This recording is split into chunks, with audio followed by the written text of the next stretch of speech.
Ladies and gentlemen, welcome to the local GM show, where we shall be showcasing our chess powers in country Kenya. Today we are joined by the Mercurio Joseph Metu, the second highest rated player on the FIDE ranking list in Kenya. And here we shall be having kids coming for interviews, parents, chess players, just want to get to know them better. And by so doing, we believe we shall be understanding our players and knowing what makes them be good and what makes them tick and how they prepare for their matches and all that. So without much ado, I want to welcome you. I'm your presenter, Brian Kidula, popularly known as the local GM. So welcome to the show today. Joseph Metu, how are you? Good, Kidula. How are you? Not bad, Mzuri. How have you been? How's been the COVID taking you? Just been in the house, mainly training kids online and training chess. Oh, okay, good. What has it that you're one of the most talented players in Kenya? Maybe is it hard work? And I want to begin with a quote by Garry Kasparov. I read it verbatim, word for word, when he talked about talent. Is it talent or is it hard work? Garry Kasparov said that you often hear in chess that others suppose that the player is more talented. But that player works hard. He says this is a fallacy. Hard work is a talent. The ability to keep trying when others quit is a talent. And hard work is never wasted. No matter what career you end up in, or even if you have a dozen different careers, the hard work represented here today will never be wasted. He goes on to say that your being here shows that you have that talent and it will serve you well no matter how you decide to make a difference in this world. Human beings cannot upgrade our hardware. That's our DNA. But with hard work, we can definitely upgrade our mental software. That reminds me of you very much. You know why? I remember a few years ago in 2012 or 2013, just less than 7 years ago, I used to beat you. It was fun. Just seeing you walking towards the playing area was a sure win for me. Yeah. What did it take you to be who you are today? Yeah, as you mentioned, there was some time I used to lose badly. Yeah. And I think at some point I even quit chess for like a year or so. But I was still training, but I stopped playing completely over the board events. So I just went online and decided to play online, but it was out of losing. I think Kasparov is right, because yesterday I think I mentioned in a group that I solve sometimes not less than 100 puzzles per day. Then people every day? Yeah, then people are surprised, and I don't find it like so much. Yeah, once you just get used to it, you are just done by 2 hours. So yeah, you have to work hard. And but also, maybe let me cut you short. When it comes to solving puzzles, I've realized sometimes when you give kids puzzles to solve, yes, even adults for that matter, they just see the first move and they rush through it. Is that how you're supposed to solve puzzles? You're supposed to take your time and look at the position, evaluate it, and then get to know the best plan to come up with? How do you do that? It depends. If the kids I train, yeah, they do that. It depends on the level. But some of the puzzles I do, some can take 15 minutes. Some that are very difficult, sometimes even 1 or 2 hours. But if once I do that puzzle, I don't do any other. So yeah, it's just a thought process. Plus, puzzles are different. There is the tactical ones. The kids love those ones now. But the ones I do nowadays are more or less positional, not the tactical ones. Yeah, at some level in Kenya, tactics don't really, they're not enough. Really? Yes. Yet you say chess is 99% tactics. Some people have thoughts. But there's a famous player once said that for you to get a tactical position, you have to play positionally well, and you have to position your pieces well. Yeah. So yeah, and plus most top Kenyans, they're just positional players. It's hard to beat them in tactics, so you have to be an overall player. Okay, before we get back so much into, tell me about yourself. Where were you born, or which year was that, or your upbringing, school, family? Did you start chess as a kid, or you picked it up late in life? I was born in Limuru, but I was brought up in Mombasa for quite some time. Then after that, we moved to Nairobi. That's where I went to primary, but I still did primary in Mombasa. Then after that, high school was in Nairobi, Kanunga High School. Then after that, I went to JKUAT. All this time I didn't know chess. Then I did actuarial science. Then once I was completing my course, I just accidentally found some chess software, Kasparov Chessmate, I think. Yeah, someone just handed it to me. It was part of some news, movies, and all that in a flash disk. But I used to be a very good Scrabble player by then. Oh, really? Yeah. You can play Scrabble? Yeah, I played. Actually, that's what I was playing most. Oh, okay. Yeah. So with this software, when was it that you stumbled upon this software? Around 2012, thereabout. Then I just thought, okay, I asked the person because he knew chess a bit. So I only asked about the moves. He told me a knight moves like this, L shape, bishop diagonal. Then after that, Kasparov Chessmate has games. Okay. Like for Kasparov, yeah. So I just looked through the games. After that, yeah, I just knew chess like that. Also, you can say you are self-taught or something. Yes, I've never been taught at any point. And then you came into playing tournaments. How was it, the introduction to the first tournament that you had? I think that's the worst part for a chess player. Especially the first tournaments, you lose. And you know, it's for kids is much better because there is under 9, under 12. Yeah. So you have a chance to perform because, I mean, most kids are almost the same level. But when you start playing chess, after like 20 years, then, yeah, you know, everybody is tough. So, and you're starting from scratch. So, but anyway, I just adapted, started training because I knew most Kenyan players rely on experience. They have played for 20 years, 15 years. So I just decided, okay, let me train, and it's more of a shortcut actually. And then you start beating them with new ideas. You know, they rely on experience. So when you go and learn, you find some new move online and you come and apply it, and everything just goes well. I must admit, it's a very short time for you to have risen to where you are in terms of chess in the country, not in the country, even in the region. I know you have been invited to the Wanyama invitation that is happening at the end of this month. 10 players, top players from East Africa, one of them have been invited from Kenya alone. How did that make you feel as a player? Was it some validation of sorts about your ability on the chessboard? Yeah, it's okay. That one has more to do with online rating, I think. But top 3 are Ugandans, and yeah, they are 2300 federated, so they are strong. Yeah. So, but I think I was just invited because usually I play well online, and yeah. But at some point I thought Magana was to play also, but then Magana just said, okay, I'm best suited to play. It feels like I can perform also. So, but I think it's more about rating. Most of those guys have, I think, reached 2400 online. So yeah, he just used that based on merit. Okay. Now tell me about your qualifying for the national team. You made an appearance at the Chess Olympiad. How was that? And how was the feeling? I know was it this year you qualified for the second time? Was it that time? I think I've qualified in all. I don't think I've ever failed to qualify. Maybe didn't go, but I've always qualified for the team. The first time it was 2016. I don't know. I was rated around 1800.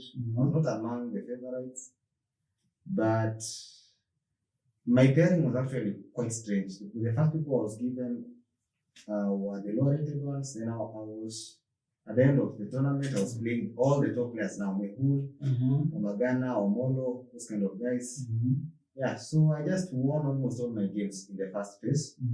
So after that, I only needed like draws, and I still fought in those draws, and I killed those guys, and I qualified. Yeah. Talking of Mehul Goel is one of the national champion, 2019 Kenya national champion. Right now, I think he's ranked 8th in the country after having lost some points in the Olympiad qualifiers.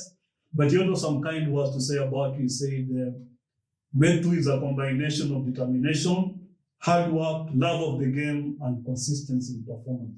Men, you have been dominating the scene. Do you at times feel threatened? Nah, as long as I train, not really. To be honest, most Kenyans don't train, especially some top players. Unless someone who is 1800 or 17, I know some who train hard, but they still have, adding those rating points from 18, like the way I did, actually I was 17 to 21, it takes time, and I feel a couple of years probably. And I want to pick up on that couple of years. There is a time I read somewhere you attributed someone's training method to your sudden upside in rating. There's a person you quoted whose books helped you. I can't remember. Was it Agad or I can't? Yeah, that was Jacob Agad. Yes. What happened was, from 1700, I went from 17 to 1900. Then that didn't take very long. But from 1900, I stagnated completely. 19, you're in 1800, back to 18, then you go. So then I just stumbled on his books. It's more of a series. I think they're called Grandmaster series, kind of. Yeah. So he has endgame, positional, tactics, even strategy. Yeah. So I took the positional one because I realized I think my problem at that time was very tactical, but I didn't understand endgame. Positional, I didn't understand. So I used to play with guys like Omolo. You just find his knight somewhere which you can't. You don't understand how, that's how position works. Yes. Yeah, so I decided I play Magana, endgame, it's same bishop, but I still lose. Yeah, then I realized maybe that's this way I need to work on. So yeah, the books really helped. And once I improved on position and endgame, that's when I moved very quickly from 2000 to 21 now. Okay. How does it feel to get 21 now? I mean, some of us can only dream about it. These things I think they're relative because I think my rating is actually low. So I'd rather be around 23, which is very hard. Oh. No, I want to talk about the Olympiad that is now going to happen in Moscow in 2021, summer 2021, because that's being pushed because of this COVID thing.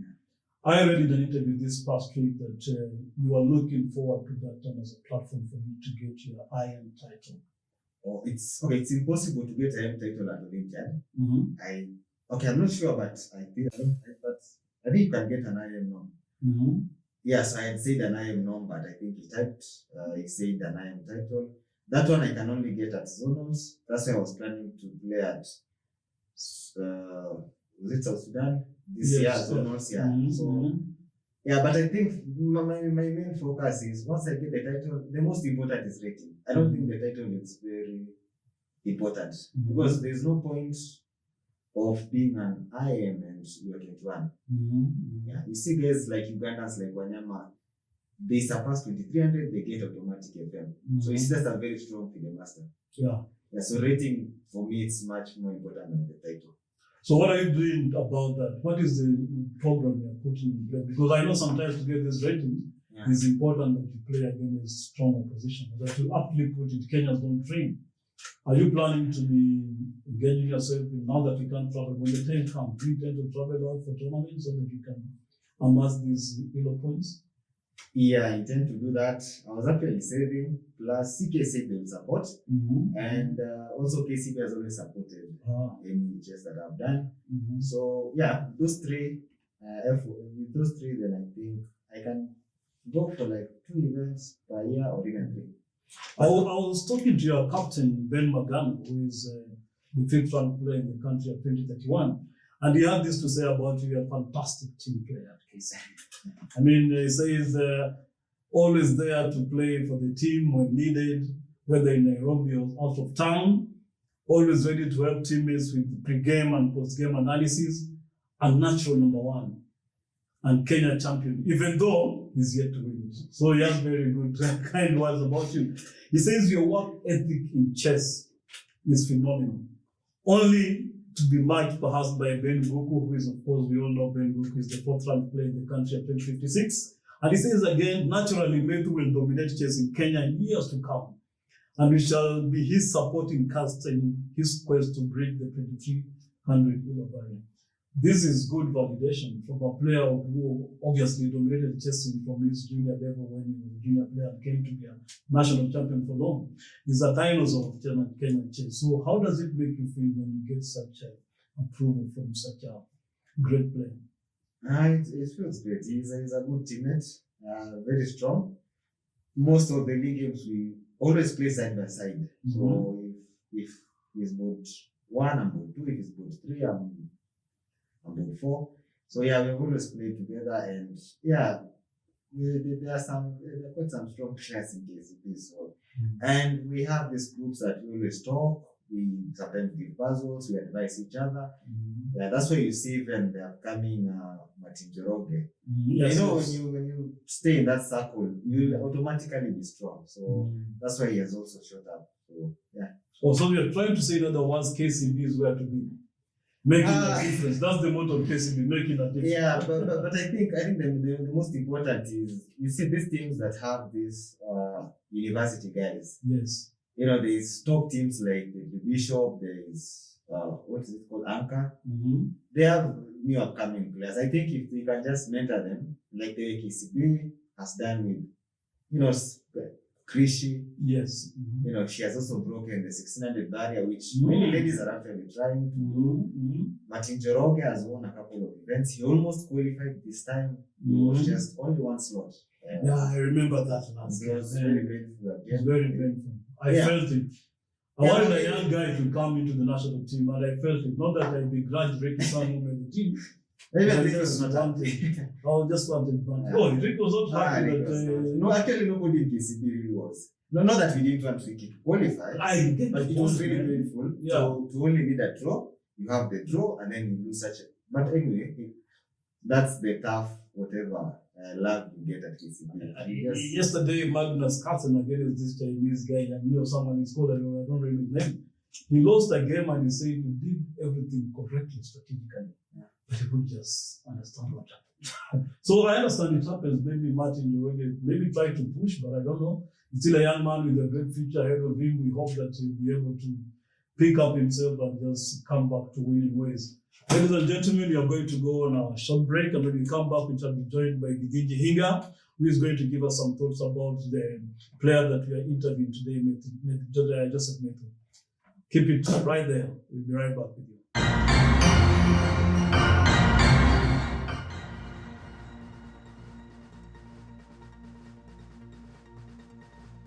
My name is Githinji Hinga. I'm a veteran chess player, administrator, coach. Joseph Methu is one of the rising stars of Kenyan chess. In fact, he's a reason. He's a good example of a good trajectory of a chess player who's going to aim to become a master. In a very short time, relatively, he's gone to become number 1. And this is a lot to do with a lot of hard work. Those are the ingredients. Hard work. He's a very smart chap.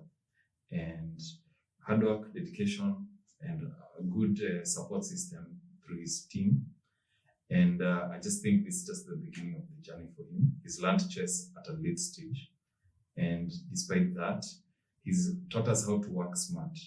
We have other players who, like me, have been in the scene for decades and stagnate at a certain level. And in a matter of just like 5 years, I remember the initial times when I used to play with him a few years back. It used to be a walk in the park.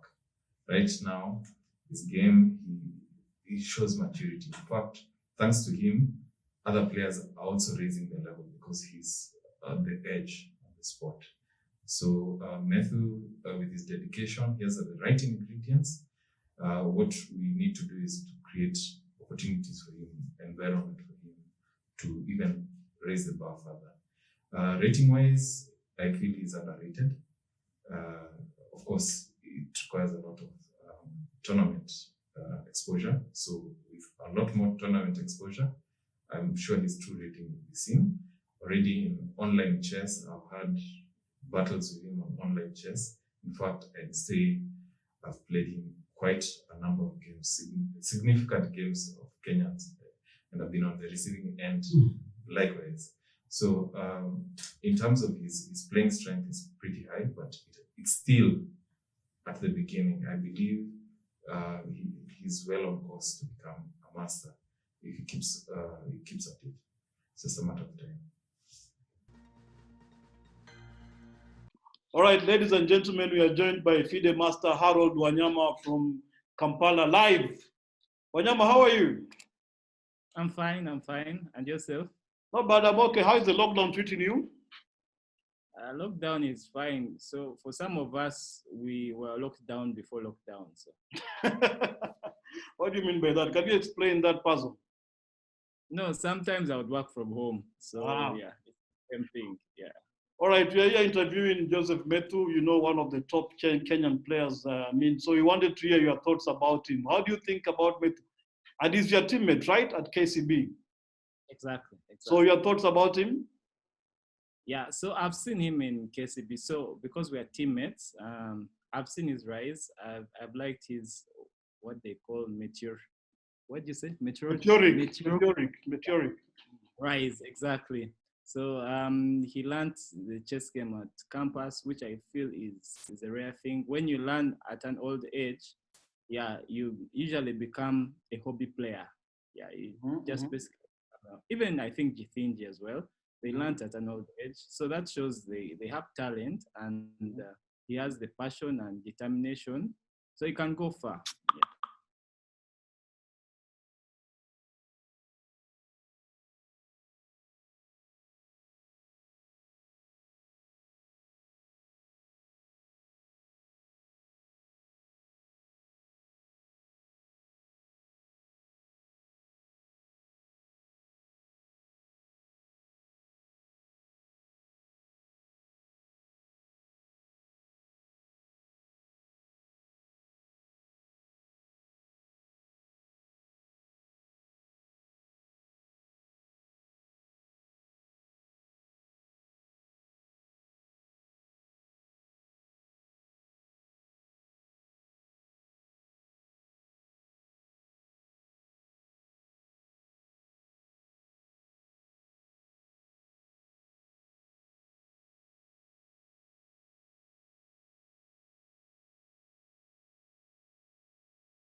Welcome back, ladies and gentlemen. We have just had that grueling match of Bliss that was won by Githinji Hinga.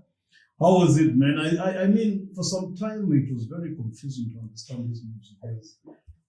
How was it, Githinji? Can you tell us a bit about the Bliss? For those who don't know, Bliss is just fast chess. This was we were playing for 5 minutes each. The game is bound to have blunders. The game plans are always there, yes, but mistakes also abound. But at the end of the day, a win is a win. Yeah. I was on the ropes for most of the game. I had a lucky break. He missed to take my piece, and I think that from that point on, I got a slight edge, and I managed to show it up till the end. But that's one of the very rare occasions when I get to beat this gentleman. So I'm quite happy about it. How was it, mate? It was like a stab in the back. Feel the pain, man. Missing that piece, it's more like online play move. You just, my mind was automatically making a certain move. I was not even checking its move. Then I realized it's too late when I dropped the piece. You tried to flag him. I mean, flagging means just making someone lose some time. Yeah, I mean, leads, they say time is a piece. So absolutely. That's why it's 5 minutes and it's not classical. So you use anything you can. Time, peace, everything you can do, you just win on that. Even illegality. All right, great. Now we want to talk about our junior chess scene and also our ladies in the country out there been performing. We tend to believe that we have a lot to do in terms of bringing up our juniors in the right way, the right discipline, right focus on the game. And here we are, Githinji runs an outfit, Mini Chess Kenya, that really empowers kids in the game of chess. Githinji, can you briefly tell us about the program that you run and how it's impacting the lives of kids? Okay. And if there are any challenges you encounter along the way? Okay, well, Mini Chess, basically, we organize tournaments, we do outreach in schools, we do school clubs, we teach chess as a subject. And we've been in the scene for a few years. We've also done tournaments. Now, our observation is the numbers. We are not really tapping the numbers of talent. You'll find that for chess costs quite a bit to have it included in the schools. So you'll find our public schools, which are the bulk of the kids, are not encompassed in that initiative. And trust me, that's like 90% of kids who are not in the know or have access. So I think that's one of the major challenges we have. Challenge, of course, we also require acceptance from the schools, from the school-going people. So chess, thankfully, is a mind game which is received well, but it needs a lot more acceptance, not only from the schools, also from sponsors, from people who will come in and push that further. Because with numbers, you get the talent, and with the talent, now you nurture it to a level where you get the master. So I think our numbers are still really low. And together, like with Terian and other clubs and other institutions, we are breaking ground, and we going down the line. We need to figure out how to get these public school kids. So you believe if we get a critical mass, we have a higher chance of producing some top juniors on the scene? Absolutely. I think this is not reinventing the wheel. With more numbers, you can assume, let's say we have 20,000 kids who are in the scene. The competition goes up. So for you to maintain at the top, you have to work harder, and the rewards are more because now you're gaining from economy. So currently, I know like the Chess Kenya is doing a very wonderful job reaching out to new and other kids who are not in the loop. Though we have a lot of ground to cover, and that requires a concerted effort from everybody. And we have to also figure out as a country how we're going to reduce costs, because I think the cost is a barrier. All right, Betu, let's talk about, I know you've been training some juniors who are really well in the scene, and the ladies too. What do you think about the ladies of Kenya, their development in chess?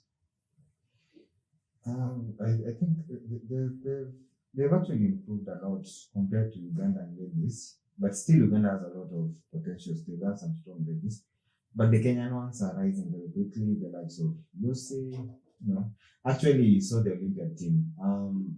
All the other players who are going to Olympia, I think it's only one was left. The rest were new on the scene. Yes. So clearly that shows you they're doing well. If they want to improve more past, because they seem to have a rating cap of around maybe 1600, the best. As Wanyama Harold put it, you have to play stronger people. So I think my advice would be they play in men's section, open sections. At least for them, they don't really have to travel. If they want to improve, they can just avoid playing ladies section, especially the top ladies. They play in the maybe In the open section. unless maybe if it's Kenya Championship. But as you have seen, people like was it Judith Polga? She was actually playing qualifiers in the men's team. So yeah. So For the ladies, you said there's only one of them. I think there were two: Lucy, WCM Lucy, and WCM Jason Roy. oh yeah, but Is still that- Lucy is still- kind of new. It's still new. This Yeah. first Olympiad was in It was- 2018. I Yeah. think. All right, so our ladies, the gauntlet has been thrown down. You need to play in the open section. We have seen Joyce Nyarwai trying to compete there favorably for that matter. And that's the only way to improve. As Metu points out, you don't really have to look for opportunities out of the country. They are bound here. And even I've always felt also some juniors can challenge some ladies here, some top juniors. You have a boy like Timothy Mwabu. We have the Guda brothers, Odongo and what's the name? Odongo and who? What is the name? Aguda, yes. Yeah. The Luanga brothers, rather. We also have Matligeo, who has been coming up. Tell us about Matligeo a bit. I understand you have been training behind the scenes. He played in the last qualifiers for the Olympian. Yeah, he's more. Actually, sometimes I feel embarrassed when people equate his success to my name, because I mean he just works on his own. He comes, he asks me questions. If I tell him to look at say Karokan line, he comes with a line, tells me he has found this, how is it? You know, actually, most of all I do is like mentor just. Yeah, he just keep reminding him that keep working and all that. I was happy in the qualifier, he did pretty well. Yeah, so most of the effort, to be honest, that's his effort. And that's what I tell my students most of the time. Most of the effort, the coach will never help you that much. Only direct you, and then I can tell him do this, end game do this, balance your work this way, but the work is entirely on him. Did you ever had a chance to play these juniors? I played Aguda in one of these rapid events at the Stratford University. The boy beat me, honestly. I can't say I made a mistake, he just beat me. And then I happened to meet the father. And the Bible is very clear, the sins of the children, the fathers shall be. I had to deal with the father. Have you ever played all of these juniors, and how do you rate them? Yes, I've played with top juniors. I've played with Mwabu. There's a game I drew against him. I think they're pretty strong. I've had the pleasure of also interacting, being in the path of Robert Makligeo. He actually taught chess as a subject in their school. And as he said, a lot of he's beat me. By the way, we played blitz, played casually. He's beat me, but over the board, I've had the edge a bit. But one thing I would say they need to learn is it's their effort. As teachers, as trainers, their effort really matters. And our job is to create the opportunities for them to showcase what they're doing. Yes. So tournaments, exposure, give them books, give them ABCD. So yeah, I've interacted with them and I'm very encouraged. I think they are at a level like a level maybe 1800, 1900 level, which and at an age of 10 to 14 years, which is quite, it shows they have so much more years ahead of them to improve, where if they continue that trajectory, we can get our elusive, even if it's not a grandmaster, we get our elusive international master maybe down the line 4 or 5 years. But we also have to play our part, right? All right. Final thoughts, Metu, as we wrap up this show. Okay. Chess it's basically a very good mental sport for kids, and as I think Magana put it, I don't know, he told me the other day that smart people don't play chess. It makes you smarter the way you think. It changes your perspective of things. I'd encourage more kids to play, and as I've said before, most of the effort is yours. I can't help you. As I've told you, I do a lot of work per day, so clearly but at some point, yes, you might need some coaching. Actually, at some point, I interact with some IMs, some GMs actually, but I don't talk about this, but yeah, I ask questions, they answer. Some of them I play quite a number online, so but that's the best they can do. Advice the rest of the work I do. So. Have you ever talked to the local GM? Okay. You mean your final thoughts as we call it a day? Yes, we, as you said, chess is a very good sport for the night. So, like at this time when we probably were closed down, probably I would encourage people to open up the chess boards, teach their kids. It's a lifelong gift, and it helps them down the line. And connect with the chess playing community. Numbers win. So I would just encourage everyone to learn to play. It's never too young or too old. Yes, and there are always winning players to help you imagine. All right, thank you, gentlemen, for your time. Thank you, viewers, for being with us through this moment. We shall be back next week with more interviews. We shall be talking to our arbiters, the organizers, the National Federation. Everybody will be covered on this one. We encourage you to just subscribe to Terran Chess Academy YouTube channel and hope to see you soon. Bye-bye.